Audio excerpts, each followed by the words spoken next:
So I'm going to take us through the documents required to be uploaded at the end of the application. That's the initial application, and also what you're required of after you've been shortlisted. So one of the most important documents that we consider, or which is mandatory for you to submit your first application, is the business plan.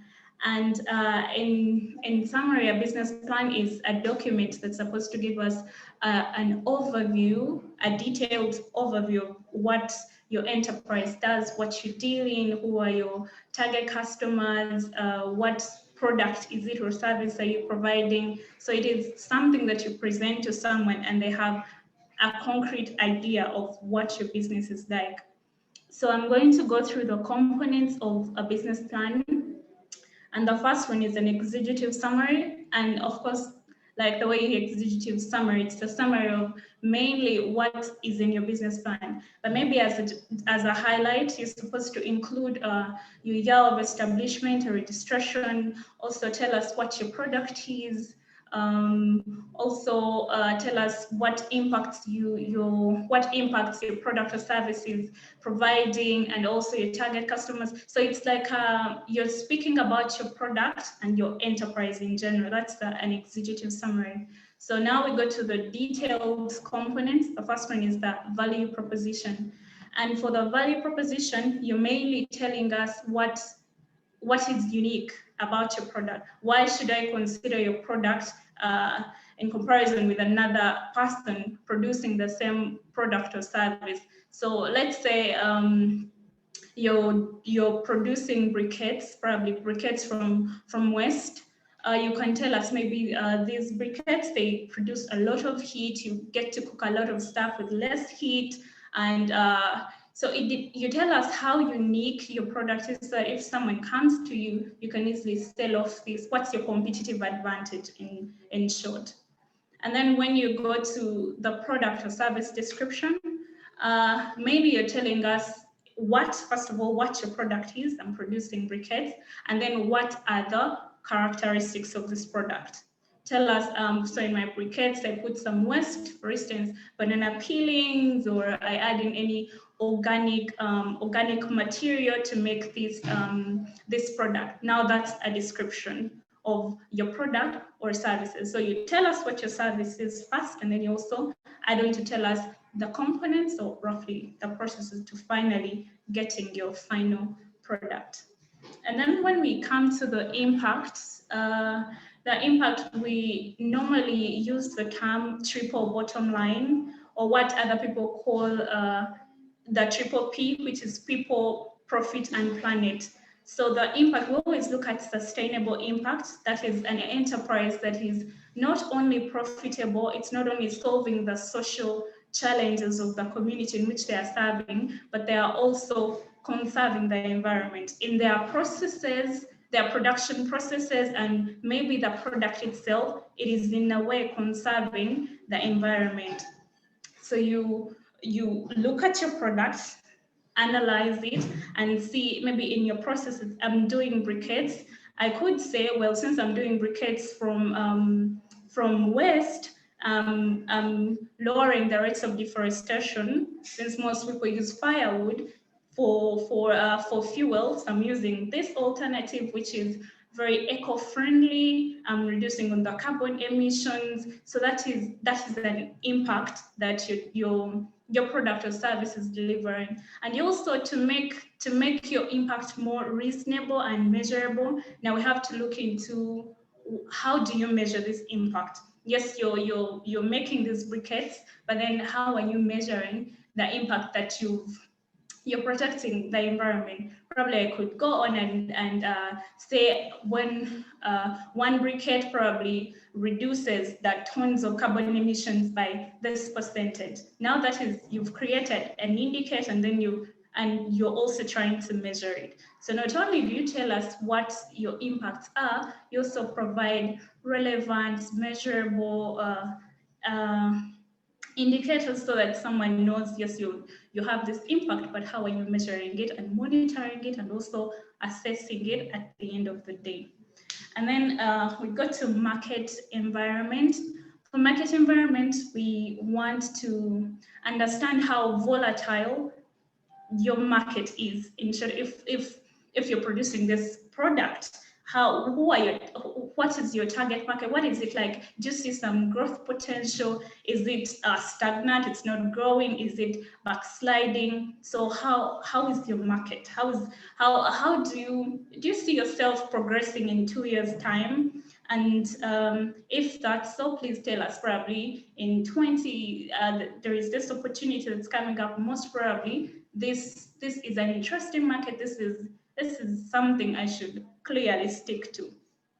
When you go to distribution and marketing, so of course, once you have a product or service, you have to sell it to the people. You have to distribute it to the people. So we want to understand what your channels are.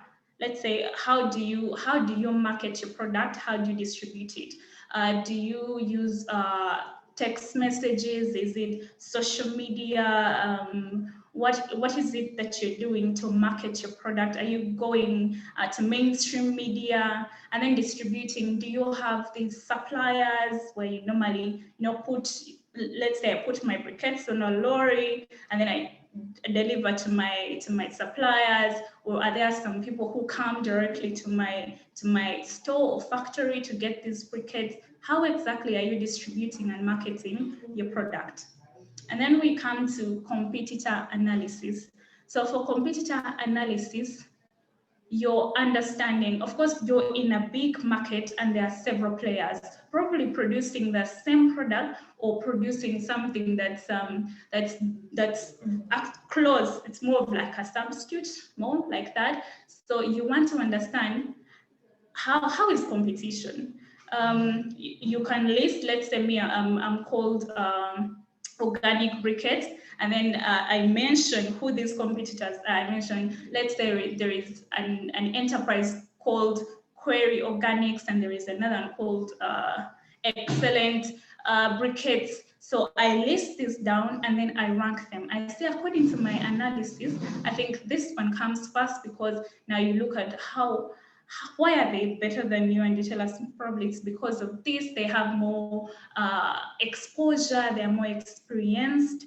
And then you also go ahead to give us a brief, normally what we call a SWOT analysis. And for a SWOT analysis, you're mainly telling us your strengths, your weaknesses, the opportunities available, and the threats. So of course, your strengths and your weaknesses, those are internal factors that are either limiting or pushing your product out. And then the threats okay, so yeah, the threats now, those are the external ones that you literally have no control over. Probably now there is a situation that you can't control, but it's directly affecting your product. So that's what we call a competitor analysis. So then the next one is enterprise structure and team. Now for the structure and team, mainly we're looking at which people do you have on the team? What are the skills they have? You have an operations manager, you have a finance, a CEO, what roles do they play, and roughly how qualified are they for their particular roles in relevance to the enterprise?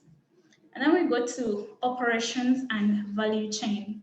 Now for operations and value chain, we want to understand the processes right from the time of sourcing the raw materials for your product or services, from the start up to the time when the product or service finally gets to the end user.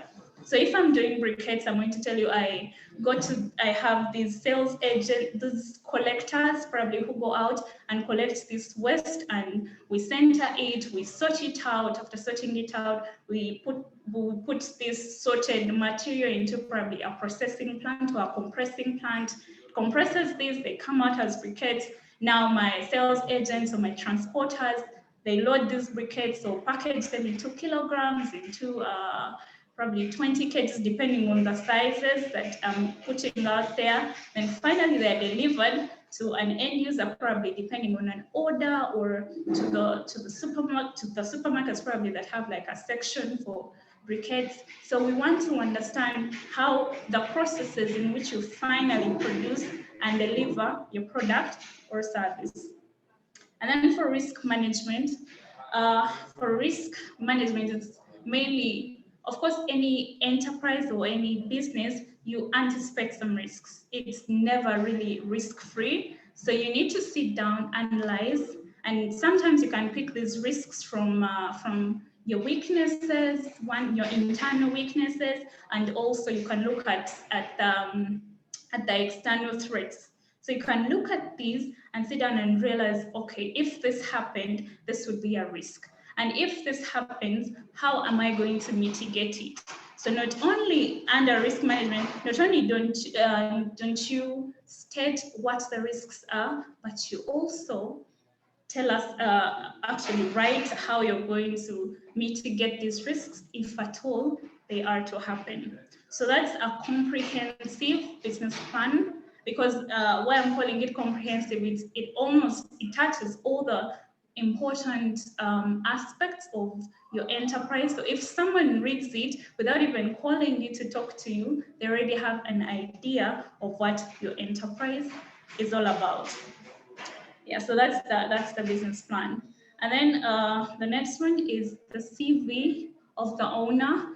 Now, of course, here the CV, mainly why we would want to look at the CV is we want to see whether this person who is spearheading this enterprise has the right qualifications, so is relevant to the enterprise itself. Probably if you're into engineering, you would think maybe the CEO probably did a small certificate or a diploma or a qualification, just to make sure that this person has some good experience and is highly motivated in what he does. And if there are any achievements with the enterprise, for instance, he has a particular award which he got because of the enterprise he participated in. This, now those are achievements that this CEO has brought on board to the enterprise. So mainly the CV tells us your responsibilities in the enterprise, your qualifications and skills, your achievements, and finally your motivation. So after of course you've done the document upload, that's your business plan, your CV, some pictures, those are really optional, your reference letters, then of course, like Camilla had shared, now you finally submit your application, which the business advisors go through, and then they score.